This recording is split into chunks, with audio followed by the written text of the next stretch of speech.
কাঁচা কলার ভর্তা করার জন্য কাঁচা কলাকে ছিলে কেটে ধুয়ে নেওয়া হয়েছে।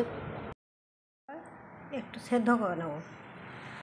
এটা সেদ্ধর জন্য চাপিয়ে দিয়েছি গ্যাসে, এটা সেদ্ধ হবে, তারপর নামিয়ে।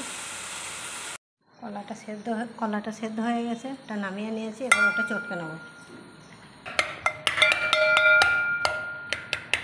কাঁচা লঙ্কা আর কাঁচা পেঁয়াজ আর লবণ দিয়ে আগে মাখিয়ে নিলাম।